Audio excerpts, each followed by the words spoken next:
we want to talk a little bit more about the previous thoughts about this Arctic and melting glaciers. Yes, yes. It's amazing you did the exhibition in these topics like a couple of years ago. Oh, yeah. And you're still continuing it? Yes, that was like my first like a sketch exhibition when as I see it now, because yesterday occurred to me that this could stretch into something much more complex. And there's one more thing I mentioned before, that I'm like in regular contact with my friends who is like technician, but also like scientists who works now in the Polish Antarctic station. So I think it's a really great idea to try to involve him in our project, and Yeah, I got completely surprised and super excited about that. It just seems like project is doing itself. It seems like it had to happen. It's just I have that faith, like I believe in these things. So yeah, Antarctica, Arctic and Antarctica, the title was also a hybrid of two poles melting up north and south. So it's a focus. It's not how much to focus on that. It's like but indeed it's so distant. None of us can experience it directly ever. Only online on a computer. It becomes close in that sense. Any news can be very, very hot and close. Psychologically. But physically, it's just impossible. It's few people. Those are Arctic explorers, researchers, scientists are there. It's also very interesting. Oh yeah. How much? What do they know? What data are they collecting? It's in general, Arctic. Of course, it's shrouded with mysteries from very old times, and it's still continuing, but the biggest concern that how much we rely on the glaciers on that ice is like the sea level rise is just really is gonna on everyday life we don't really think about it, but it's just something invisible. Yeah. Like way. How is in a way affected us so strongly, something like is somewhere far, you cannot access, but it's gonna affect us so strong. It's affecting us already, Oh yes. I mean the New York, our subject is New York, right? But New York is seriously going to be affected by it. Like many other cities, we're talking people on oceans and sea, and maybe I can share with some of the pictures from the blog of my friends, the scientist.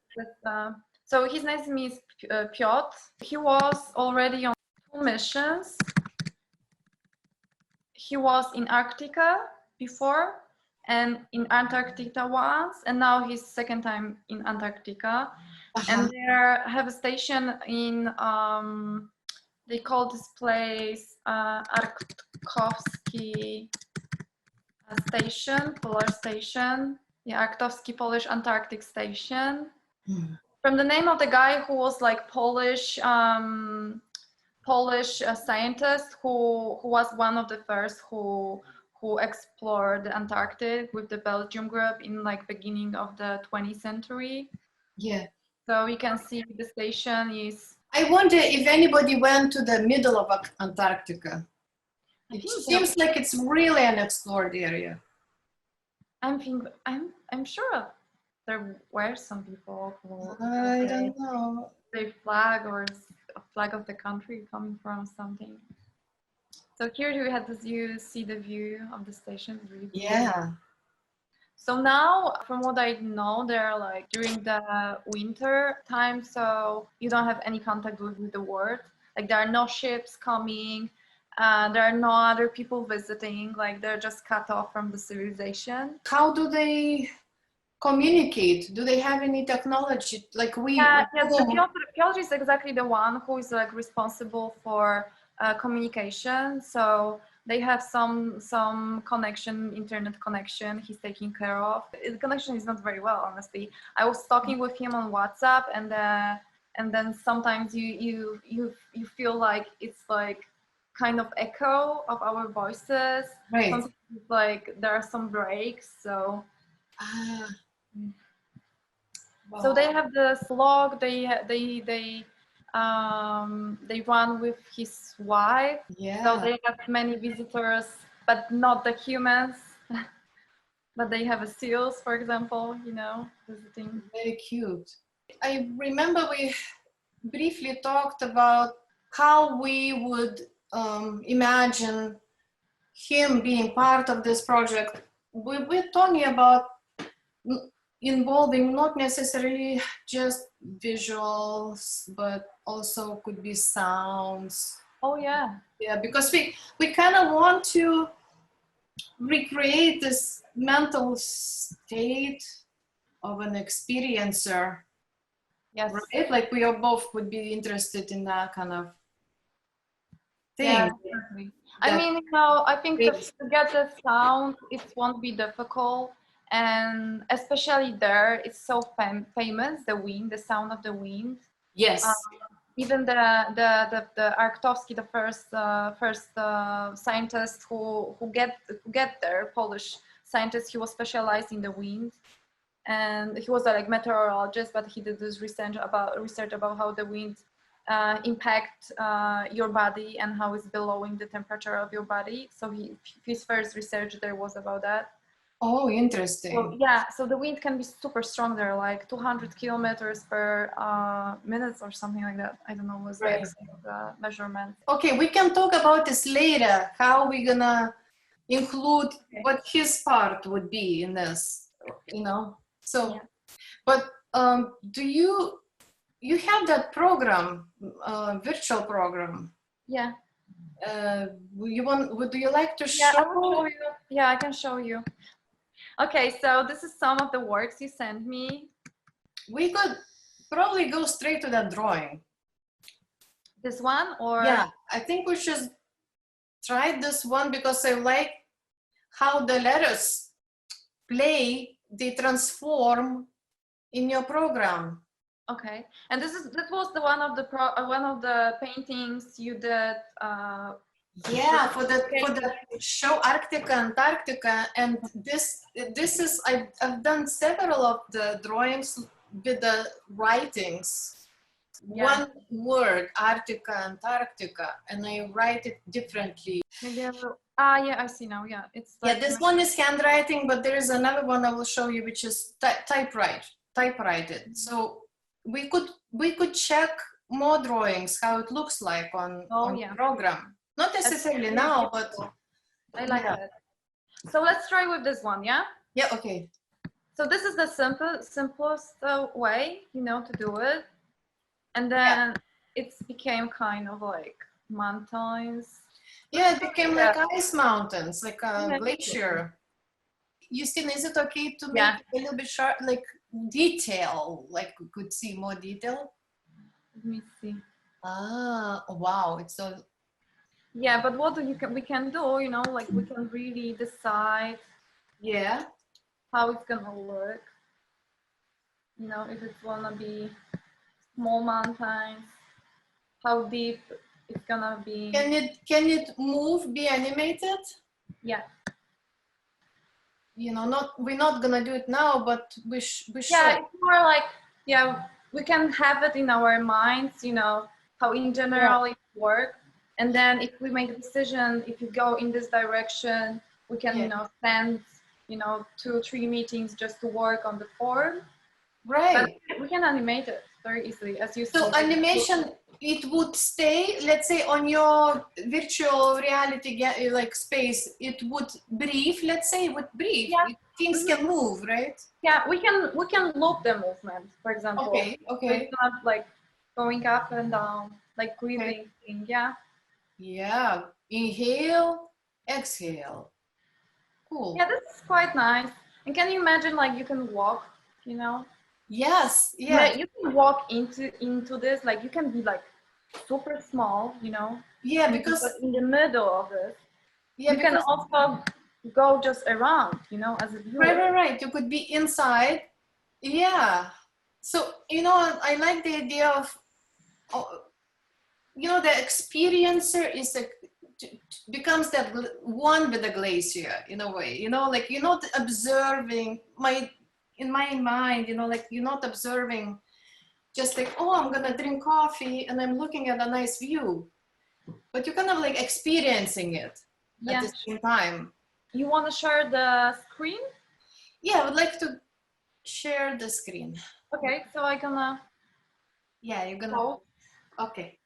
That reference, this Caspar David Friedrich, who painted the Sea of Eyes, somehow it started with him, you know, and talking about that observer plus experiencer at the same time, because I believe that his paintings are the state of mind.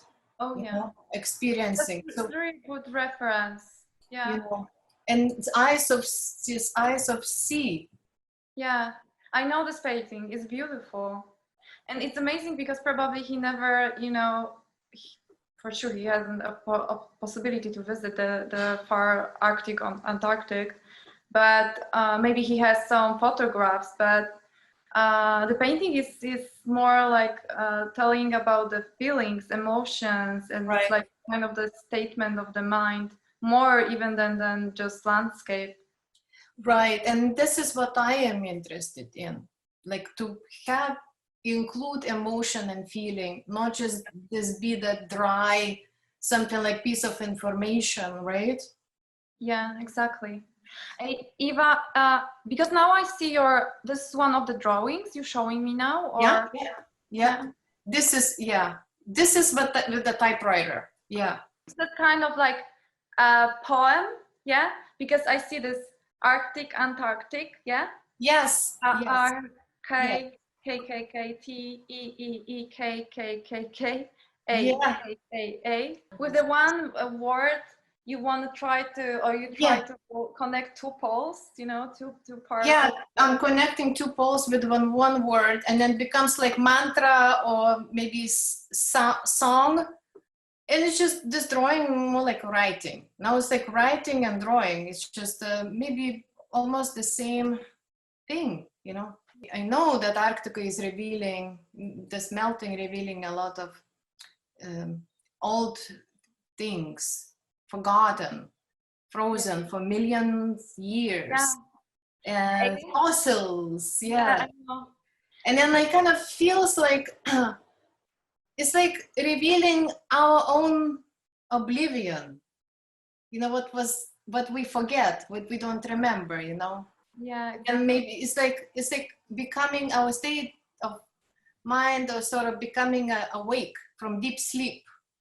Yeah, you know, you can have many angles, you know, in here, but or get the access to the like subconscious, or you know, get access to the knowledge we forgot, or the thing we don't want to remember, you know. Right. Yeah, suppressed, subconscious. We don't go in there. We don't know what's happening in there. Can I share like a video? Yeah, sure. I thought it was very interesting. You know, this chasing eyes. They captured in 2012. So, well, okay. Let's watch it together. Let's do it. So I'm gonna. It's not that long. It's half of it. Cabin faces 300, sometimes 400 feet tall. Pieces of ice were shooting up out of the ocean 600 feet and then falling.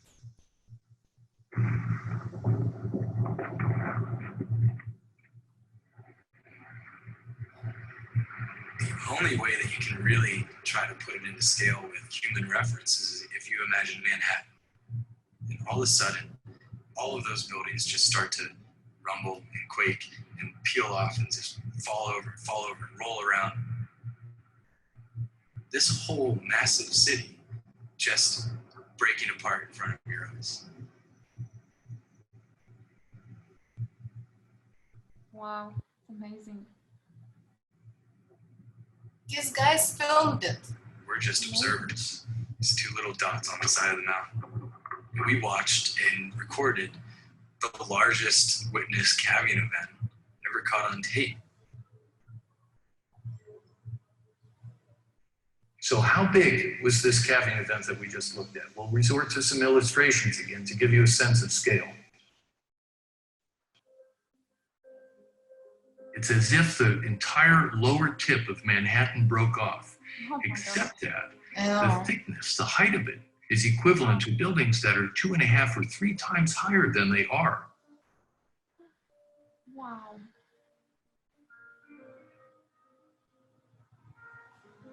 Wow. Powerful. Yeah. That's a magical, miraculous, horrible, scary thing. I don't know that anybody's really seen the miracle and horror of that. It took 100 years for it to retreat 8 miles from 1900 to 2000. From 2000 to 2010, it retreated 9 miles. So in 10 years, it retreated more than it had in the previous 100. So, yeah,